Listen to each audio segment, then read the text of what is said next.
Okay, Maryland. Let's turn to Iowa's opponent this Friday. Maryland is a team who has defeated West Virginia. They defeated Kent State last week by about the same margin that Iowa defeated Kent State. I will say this: Maryland defeated Kent State 37-16, and it wasn't even that close for Iowa. I believe it was 37-9 for quite a while. But if you look at the team stats, like Kent State got more first downs. Total yardage was close. Passing yardage was close. Kent State actually outrushed Maryland by a little bit. They actually had the ball more than Maryland. Maryland actually lost the turnover battle. So isn't that weird? Here are a couple more keys to victory, and you've got a Big Ten team that lost both and still won the game. Maryland lost the turnover battle, and they lost the rushing battle. They still won the game. They won it by 21. So that I find that intriguing. The big thing here, though, I think the reason why Maryland struggled, at least from a statistics standpoint, I still think they lack discipline. I mean, the two turnovers are obviously sort of an embodiment of that. If you look at penalties, 9 penalties for 120 yards, that'll come back to bite you against Iowa, okay? Obviously, Taulia Tagovailoa has been tremendous this year. He had another really nice game on Saturday. 31 of 41 for 384 yards, 3 touchdowns. The guy's mobile, can run. But again, I don't know how much we learned from that game. Kent State was actually in a position late in that first half. So they had 2 touchdowns brought back in the second quarter against against Maryland on Saturday. One of them, well, actually both of them, were on holding calls, and one of the holding calls was a total farce. It was a terrible call. So 14 potential points ended up turning into 3 points total. So it could have been a lot closer. Again, statistics-wise, numbers-wise, it was a lot closer than the score would indicate. But that's, to me, the big difference. And if you'll recall, I picked Maryland to beat Iowa preseason. I did. Because I thought this game landing on a Friday night would be kind of a scary game. But I almost feel like, now Maryland's a little bit better than I thought they'd be, but I almost feel like this is a good thing with the fact that Maryland's quarterback's getting all this hype. You've got an undefeated Terrapins team. Iowa struggling a bit with Kent State and Colorado State. I actually think that's a good thing for Iowa.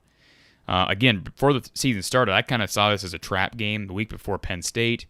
The week after, or, really the week after 2 games where, not a whole lot of hype and you can kind of sleepwalk through them and win. Iowa wasn't able to do that. A lot of respect is being given Maryland. I just don't see this being a trap game in any way now. And even though Maryland's better, I'm actually taking Iowa in this game. Again, I think the Iowa run game will play better. I think you're going to see, hopefully, we'll see some more continuity with Kyler Schott getting more snaps this week. Justin Britt, again, is healthy. So, we'll see. We'll see how many snaps Britt gets. Obviously, Insk is going to get a lot of snaps, too. I could see Britt kind of trading spots here and there with Schott. But what we saw from the passing game last week was encouraging. The run game is really the missing puzzle. I'm not saying the passing game is perfect right now, but the run game is the missing puzzle. And if there's one aspect of Iowa's offense that you would expect them to be able to make progress in, I'm not saying they're going to be setting the world on fire by the end of the year, but if there's one area you'd expect them to make progress in, it would be the offensive line.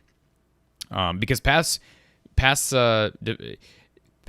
wasn't great either on Saturday. Okay, there were too many hits on Spencer. There was a play, I think in the third quarter, might have been the fourth quarter, where Charlie Jones was wide open on a deep route, and Spencer tried to get it to him and got his hand hit because it was a breakdown on the offensive line. I think those things will improve. I expect Iowa to be able to contain Maryland for the most part, but Dante Demas, one of the best wide receivers in the Big Ten, one of the best quarterbacks in the country, maybe the best quarterback in the Big Ten. You look at the quarterbacks in the Big Ten right now, this is I said it before the season started, this is a very favorable year for Iowa to win the West because there's not a whole lot of studs at quarterback. Who are your best quarterbacks? Tagovailoa. We thought maybe Penix, but he's been playing terribly. Graham Mertz looks terrible right now. Sean Clifford, maybe.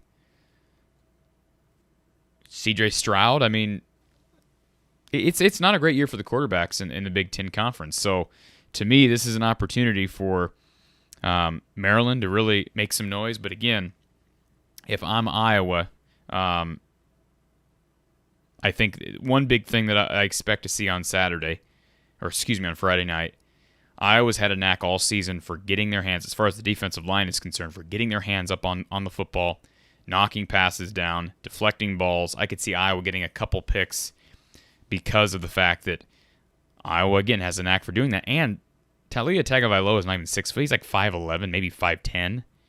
So if there's any team that's going to cause him problems as a result of his height, it might be Iowa. Just because, again, Iowa's very active with their hands along that defensive line. I think Iowa wins this game. I'm going to take Iowa 28, Maryland 24. Iowa 28, Maryland 24, which is right about where the line is. Right now, Iowa is favored, I believe, by 3.5. Number 5 team in the country, but you got 2 undefeated teams. The bad news for Friday is you get Tim Brando back. Look, Tim is a veteran with Fox. He's been around forever. He did not call a good game Saturday. The good news is Iowa can look forward to Gus Johnson and Joel Klatt next week. Iowa fans can. So, again, big game this Friday night. We'll be here, of course, giving you our weekly picks. We'll be releasing those Thursday night here at From the Hawkeye of the Storm on YouTube, and we will also upload those picks to our podcast platforms, which include Spotify, Apple, Amazon, Google, Anchor, and more. And then, of course, we'll be over at Iowa at the Voice of College Football throughout the week, previewing the game, and following the game on Saturday, we'll be taking your calls, taking your chats, taking your questions live after the game over at Iowa at the Voice of College Football. Iowa at the Voice of College Football. We'll be joined live by former Iowa coach Don Patterson, who joins us every week to break down Iowa's win against Maryland.